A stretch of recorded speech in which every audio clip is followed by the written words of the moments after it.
گو بسازد امتش هرچند گناه بیش، فرستاد از او را حق رحمتی خیش.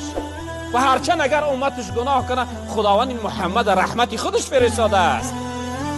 رود با امتانش سوی جنت، من و تو جانب دوزخ به حسرت. همه بلبل صفت در عیش بستان، که ما هیزم صفت در نار سوزان.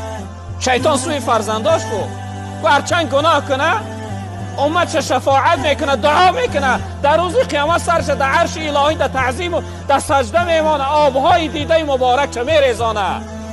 رب العالمین میگه حبیبی محمد، دوستی من ای محمد، ارفع رأسک، سر تبو بردار، گریه نکن.